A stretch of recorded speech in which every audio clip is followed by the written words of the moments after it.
Good morning. We are at this mine. The Big John Mine in Iron Mountain, Michigan. Whew, that's a mouthful. Anyway, in true Ferguson fashion, it's raining. So here we are in the rain. So what better day? So if you're camping and it's raining, the best thing to do is go underground. I'm not going. I will stay in the van with Herky. Ed, Martha, Phil, and the kids are going to go in the mine. So Nancy has an aversion to going underground. She doesn't like caves or mines or anything in the ground. No. And I don't know, I have two grandfathers who were miners, and I just don't know how they did it. But I'm thankful they did. So we got to wait around a little bit before the tour starts, and then we'll see how it goes. But I think we're going in town to get something to eat, right? All right, yeah, we got our tickets, we're ready to go, and yeah, hang around. Ed, roll that intro.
We just had an amazing lunch. So we bought our tickets here, or they bought their tickets, and that was like 11:30, and their time is 2 o'clock to go down in the mine.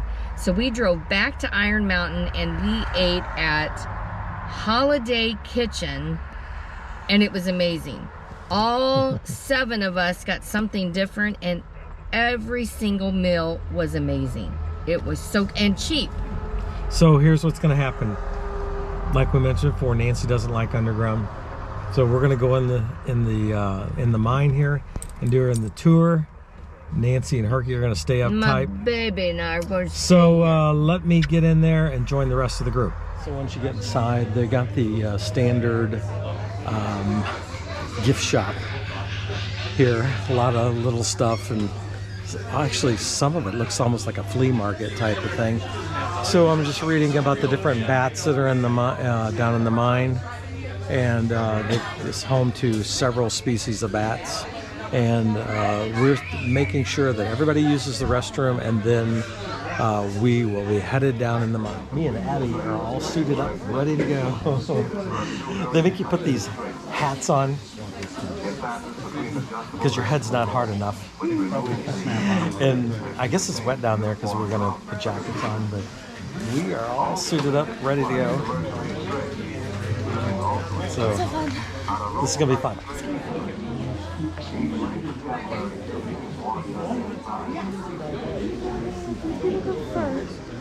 Best place on the roller coaster. Front or back? Middle?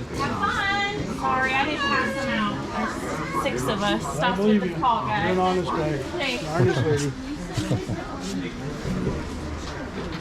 If you know anything about the UP at all, we've got lots of water, we've got lots of timber. You get up into the Keweenaw Peninsula, you've got lots of copper up there, and we certainly have lots and lots of iron ore spread throughout the entire Upper Peninsula itself. I'm originally from Ironwood. If you don't know where Ironwood is, you jump on US 2, which is that highway, drive about 130 miles that way, you're going to run into Ironwood. Ironwood is the last city before you would go into Wisconsin. Ironwood, once upon a time, was really a big metropolis. They had 9 mines in Ironwood during the 1930s and 1940s. And every little community east of Ironwood was a mining community. You had Ironwood, you had Besmer, you had Ramsey, you had Wakefield, Iron River, Stambo, Gastra, Crystal Falls, Florence, Kingsford and Iron Mountain. Norway had mines, and then you're down here.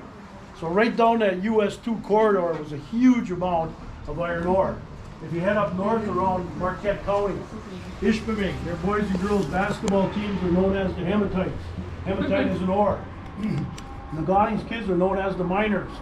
And certainly up there, all right, there's lots and lots of iron ore. In fact, the only iron ore mine that we have in operation right now in the Upper Peninsula is in Marquette County. It's called the Tilden Mine. I don't know if anybody's heard of it, but it is one of the biggest open pit mines right now in the world. They go through about So heavy right for the size. We're gonna have a water line on here. What do you got in your hand? Water to try to keep it as cool as possible. Because if it got really hot, it would melt. If it melted, you're not going to be able to, cut through anything at all.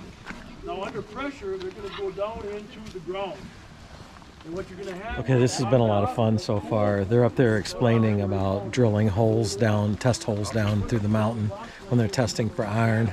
Behind me is the last tour that came out of the mine on a train, and we're in line getting ready to go in for ourselves. So we're killing a little time here, but this is going to be fun. I can't wait to get inside. Here we go. We're on the tram, headed down into the mine.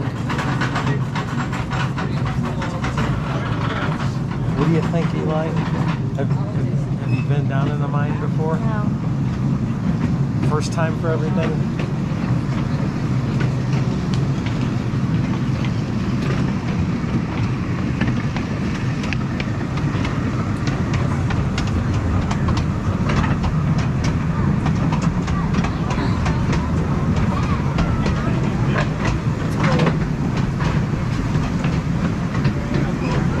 It's cool in here.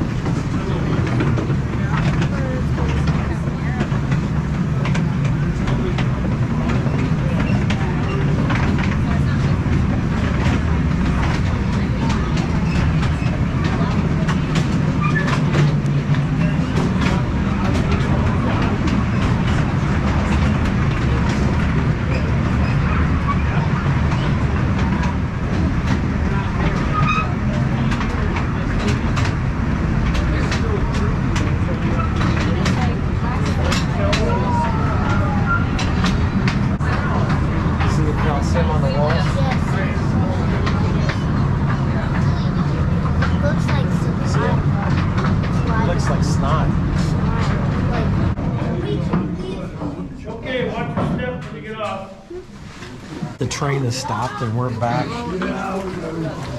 in the mine. It opens up quite a bit back in here, and it's not so tight as it was when we were first coming in, but I think that was worth it right there. It's freaky.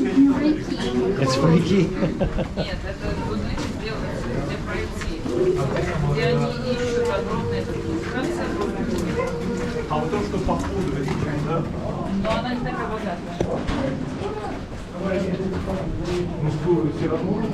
All right, this is our first stop at the waterliner drill.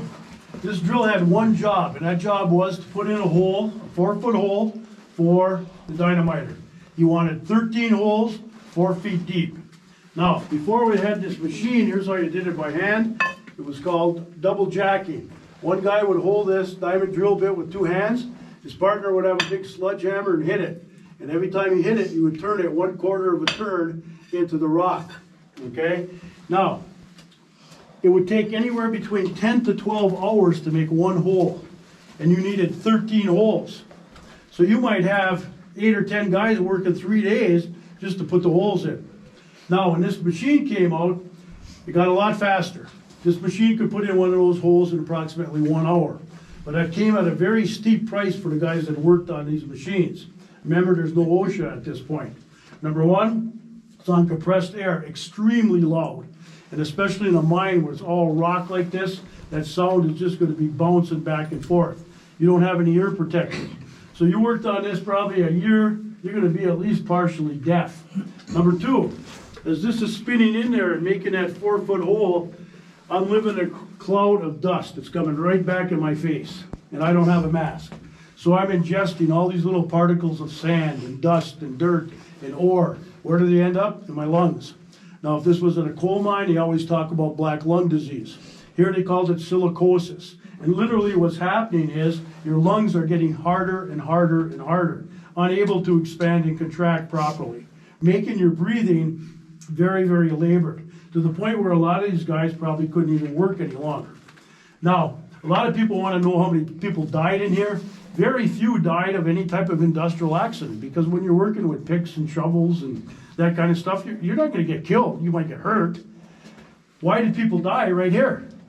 You know, they didn't die in the mine. Later on in life, your lungs are not going to regenerate themselves.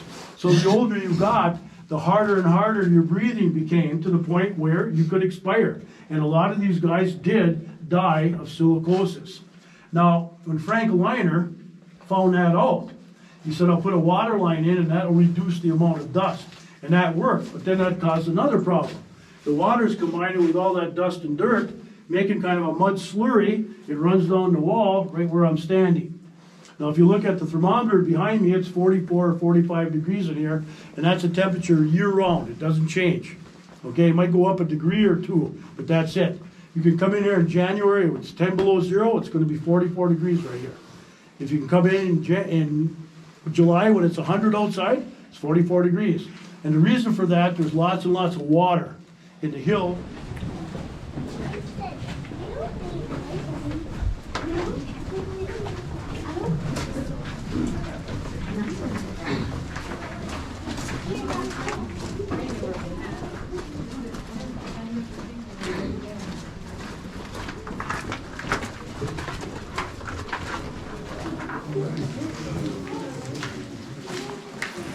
All right, this is a small stope. After 4 years of hard work, this was the first place they came and found some really good iron ore where they could start making some money. Unfortunately, they ran into a problem, and that problem is right behind you with water. Now, if you look at the water level right now, and you look up about a foot or 16 inches, you see discoloration.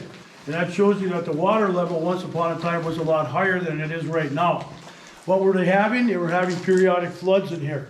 So every time you had a flood that came into here, all the miners had to leave and you had to bring in your water pumps to pump the water out. Now, if the miners weren't working, the company was not happy because they weren't making any money. And after 1 year, they decide that they're going to pull the plug and get out of here. Now, they did take out about 4 million tons of ore from this particular area, but I'm sure they left a lot of really good ore back in that particular spot right back there. Now, how did these guys work? They worked by candlelight.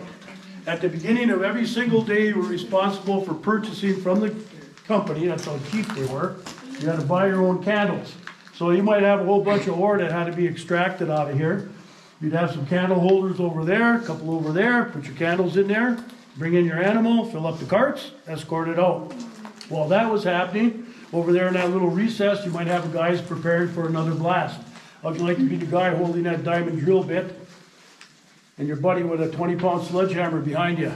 You better be a good shot, because if he's not, you're going to suffer the consequences. That's why I say there must have been a lot of crooked-fingered miners during that period of time. Now, the other problem that you have with candles is this. This is not the only place, okay, where dynamite was being used. And anytime you had a dynamite explosion in here, what happens? You have a gust of wind, and the candle goes out. Now we're talking. Now it's dark. Now we're going to check your eyesight out. Take your pointer finger and put it on your nose, the end of your nose. If you can see it, you're lying. Okay? It's very, very dark. So you better have somebody responsible enough to relight your candles so you can get back to work. So this gives you some idea about the physical labor and also the conditions that these guys worked under. It is just amazing they were able to accomplish what they accomplished, not only in this mine, but mines throughout the whole UP, because everybody was in the same boat. All right, let's head out to the main tunnel, turn to the right, and stop by where it says Stoper Drill. Dangerous job in a mine. You're jackhammering straight up into the ceiling. I'm not a genius, but I understand gravity. Everything's going to come right down on your head. Now, as long as there's little pieces not a big deal. But if that one big chunk happens to break down, hit you on the head and you don't have a helmet, it could kill you. That's why it became known as the Widowmaker. Now, even though it was very dangerous, most men opted to work on this machine for one reason, a little bit more money.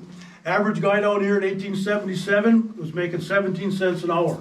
If you worked on this machine, you got 22 cents an hour. Now, I know that doesn't sound like much, but it's 60 cents more a day, about 30% more than your neighbor. So if you could make 60 cents more per day, that puts you in a little bit better financial position than some of your friends. And a lot of guys really put their life on the line for their family using this machine, even though it was extremely dangerous. And again, compressed air making it extremely loud. All right, we'll head down to the last place, the big stove.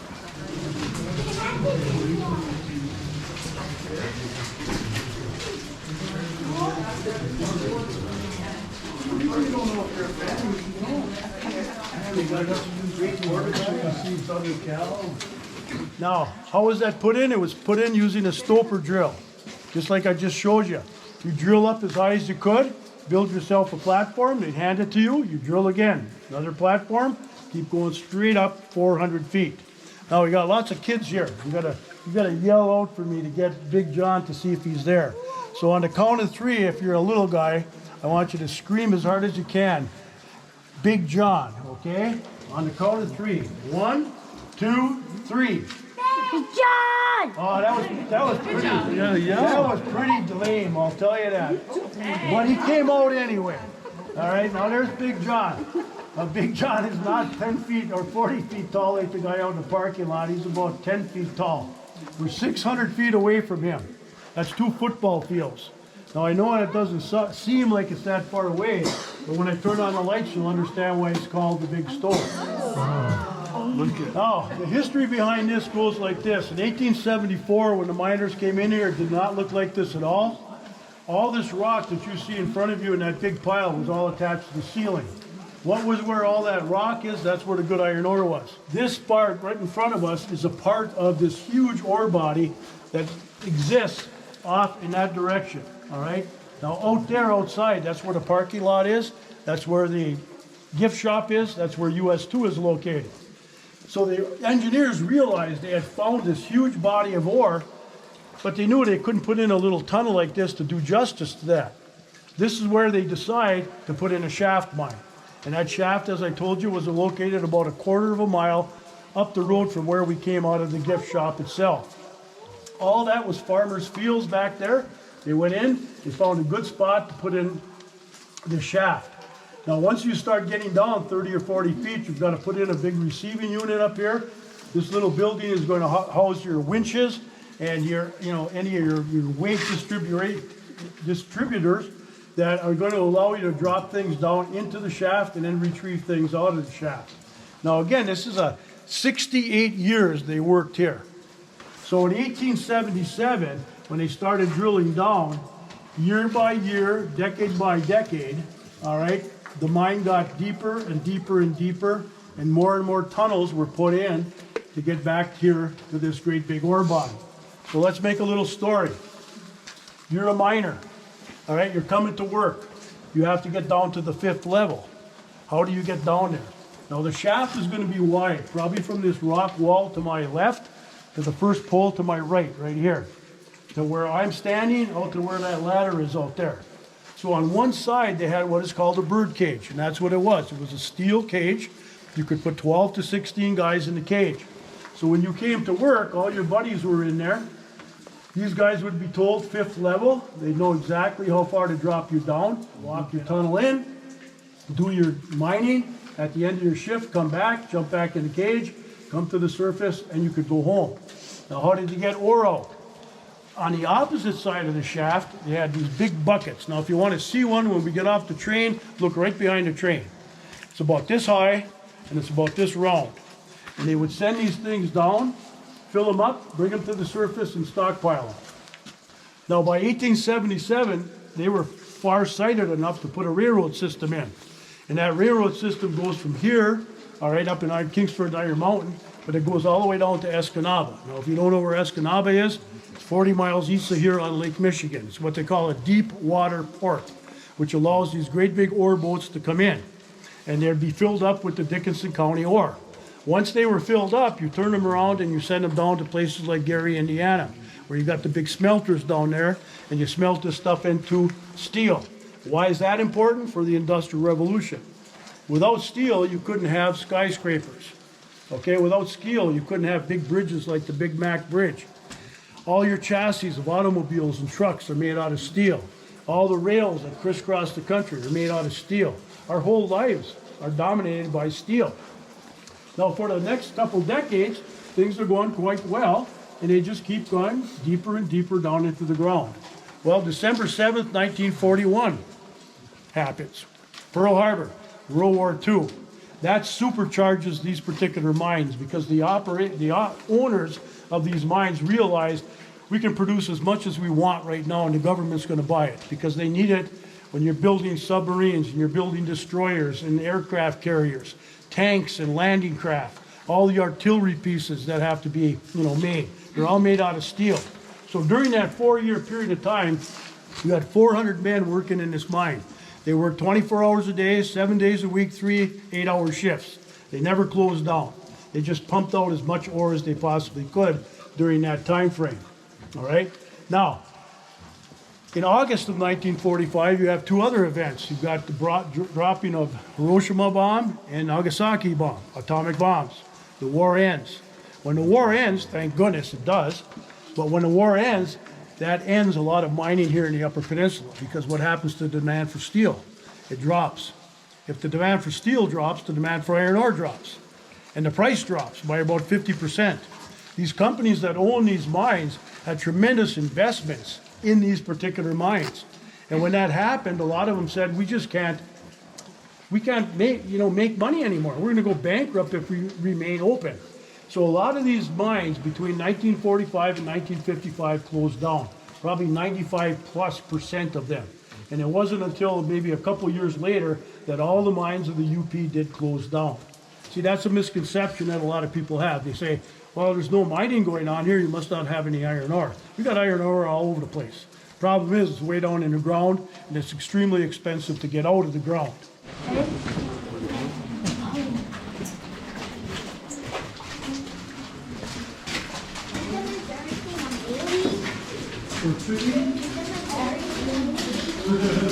Okay, we're hiking back out. I think one of the takeaways from the lectures that took place was this was an extremely hard way to make a living. And a lot of people in this area, they had no choice, right? They had to make a living. And I'm thankful that I never had to work like that. But it gives me appreciation for those that work hard and the iron ore that came out of this area, and the pivotal role that it played in the Industrial Revolution is pretty interesting. So, all right, I'm gonna stop talking to the camera and keep walking so I don't trip and fall.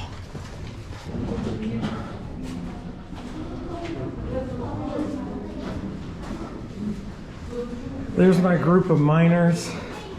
They're all loaded up on engine number 1.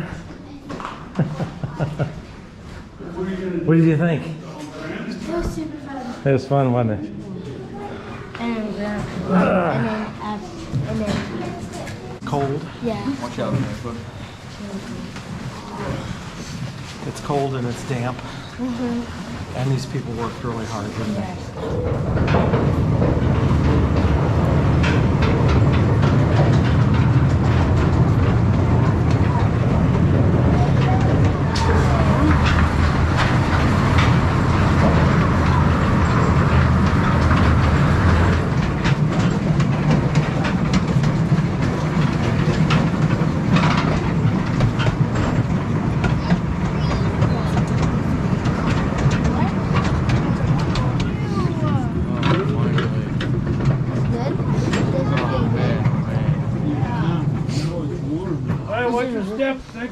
All right, Miss Science Teacher, you want to give me a synopsis on what you've learned today?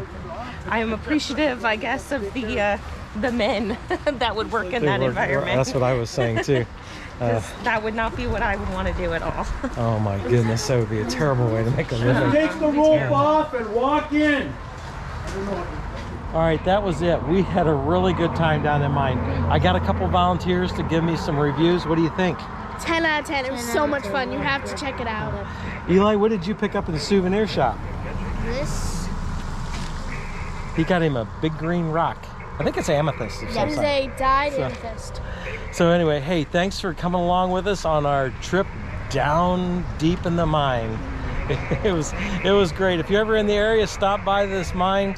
It's a great activity for a day when it was raining. So, all right, let's get back up and catch the rest of the group. Yep. Okay, once again, thanks again for coming on our tour down in the mine with us. Herky and Nancy stayed in the car. Nancy does not like the underground, but let's walk over here in closing and see what's going on.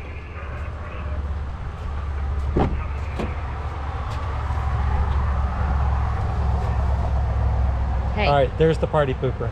Well, I don't go underground. I'm sorry. But Herky and I have been sitting in the van. I cleaned up all the trash out of the van because, you know, we've been camping almost a week now, and we're pretty trashy. But I've been reading my book. She's stuck on Alaska stuff, so okay, that's the end of the video. Thanks for sticking around and taking the mine tour. I can't wait to see it. Nancy will see it above ground. So, all right, thanks a lot. We'll see you next week.